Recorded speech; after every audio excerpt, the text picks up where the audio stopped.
Bonjour, je m'appelle Émilie, alias Emis Couture sur les réseaux. Vous retrouvez tous mes réseaux en dessous. Et aujourd'hui, je vous montre comment froncer rapidement, simplement et de manière régulière, autrement dit sans se prendre la tête, de très grande longueur. Vous avez une robe longue avec plein de volants à froncer, vous avez un tout petit empiècement à froncer, ça fonctionne de la même manière grâce à la laminette, donc laminette ou lastin. Et je vais vous montrer comment faire à travers ce tuto.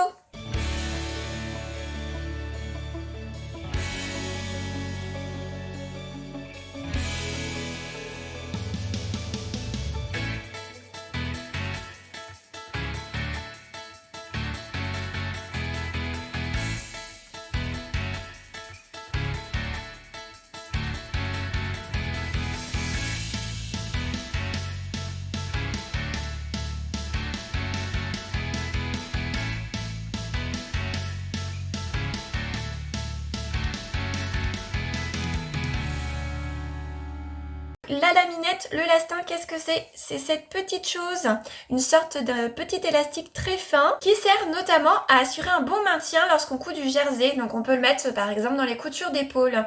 En termes de largeur, je prends soit du 0,6 soit du 0,4.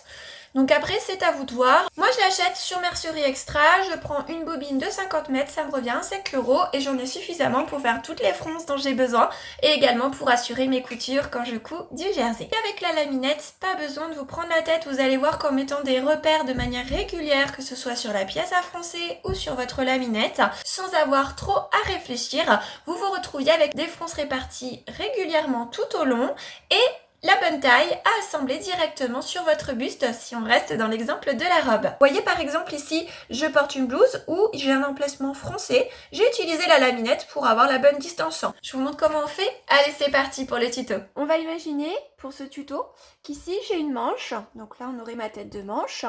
Et que sur cette manche, je souhaite mettre un petit volant. On va utiliser la laminette. La laminette sera de la longueur finale voulue, c'est-à-dire qu'elle sera aussi longue que le bas de ma manche. Quand on va coudre la laminette sur le volant, on va l'étirer et quand elle se rétractera, les fronces seront réparties de manière régulière et la longueur totale de mon volant correspondra à la longueur totale de ma manche. On mesure directement la longueur finale que l'on souhaite avoir avec un mètre ruban par exemple. Donc là, je suis à 49,5. Pour marquer sur la laminette, vous pouvez prendre un stylo bic, quelconque, tout simplement pour marquer nos repères. Pour le premier cran, laissez au moins 3-4 cm de longueur avant de mettre mon cran de départ. À partir de là, je vais mesurer 49,5. Et donc là, je vais mettre mon repère final. On a notre repère de départ, notre repère d'arrivée. On va quand même mettre des repères intermédiaires pour nous aider à tirer de manière régulière. Là, je vais mettre des repères tous les quarts, ce sera suffisant vu la longueur de la pièce à froncer. Si j'avais par exemple le volant d'une robe qui va 2 mètres de longueur, dans ce cas-là, je mettrais beaucoup plus de repères, peut-être tous les 8e, voire tous les 16e de la totalité de la longueur. J'avais 49,5 de longueur totale, je vais mettre des repères tous les 12,4 cm. Voilà, ici et 12,4 ici. Je vais également mettre des repères tous les quarts sur ma pièce à froncer, car c'est en faisant coïncider mes repères tous les quarts de la laminette et tous les quarts de mon tissu que je pourrai avoir des fronces régulières. Je plie ici, je sais que c'est la moitié. Je vais replier de nouveau en deux pour avoir mon quart. Je mets un petit repère là et un petit repère là, donc toujours sur l'envers de mon tissu. Là, j'ai tous les repères qui sont nécessaires pour pouvoir coudre ma laminette de manière régulière. On va passer à la machine à coudre. Je place donc sous mon pied de biche la pièce à froncer. Je fais attention à positionner mes repères, donc la partie où je vais coudre la laminette, vers l'intérieur de la machine à coudre. Je vais comme premier repère utiliser ma couture d'assemblage. Je prends ma laminette, je prends la partie où j'ai laissé le plus de marge avant le repère. Et je vais placer mon repère tout simplement sur mon premier repère de laminette, sur mon premier repère de tissu. Je place la laminette le plus au bord possible de mon tissu. puisque ça me permettra de la recouper plus facilement si je ne souhaite pas la conserver. Pour la couture de la laminette, j'utilise un point zigzag, le plus fin, le plus étroit possible, ou un point éclair si vous l'avez sur votre machine. Pour exercer la bonne pression, je vais rechercher mon premier repère. Je vais le faire correspondre à mon premier repère sur mon tissu. Je garde mon doigt sur ce repère et je vais tendre mon tissu. En tendant mon tissu, j'étire ma laminette. Pour démarrer la couture, je me sers du petit bout que j'avais laissé juste ici et je vais m'en servir pour aider le tissu à avancer, puisque quand mon aiguille va sortir de mon tissu, il n'y aura pas de pression et donc mon tissu reviendra vers moi. C'est parti, donc on commence à coudre.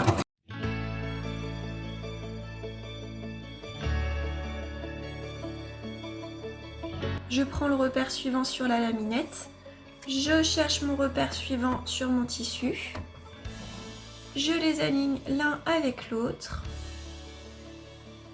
je les fais correspondre et puis j'étire pour que mon tissu soit tendu, à plat et j'exerce ainsi la bonne pression sur ma laminette. Je continue à étirer derrière en me servant du tissu déjà cousu pour aider le tissu à avancer malgré la pression que j'exerce. Voilà, vous avez pris le coup de main. Maintenant, il suffit de faire comme ceci, repère après repère, que ce soit sur le tissu ou sur la laminette, jusqu'à la fin. Mon troisième repère, j'aligne de nouveau les deux repères.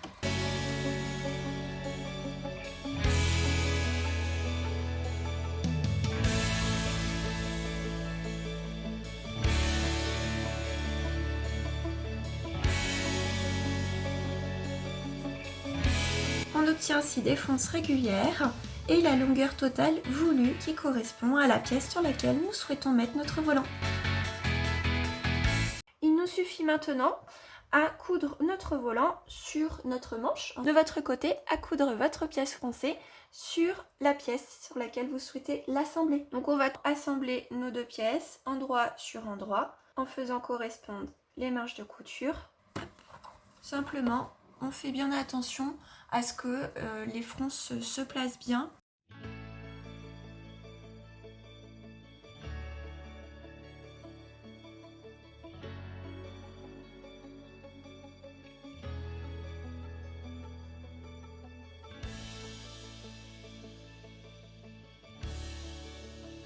Voilà, donc on a assemblé tout le tour.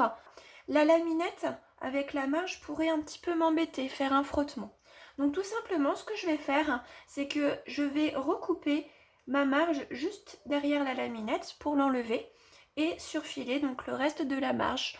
Voilà, maintenant il ne nous reste plus tout simplement qu'à retourner notre pièce et repasser les marges de couture avec votre fer dans le sens où elles sont indiquées sur votre patron. Et voilà, on a obtenu des fronces régulières, facilement et rapidement. J'espère que je vous ai converti à la fronce à la laminette ou au lastin. Dites-moi en commentaire si ce tuto vous a plu, vous a aidé et n'hésitez pas sur Instagram à me taguer, à mettre Emi's Couture sur une réalisation sur laquelle vous auriez utilisé cette technique. Ça me fera plaisir de voir que ça vous est utile. À bientôt!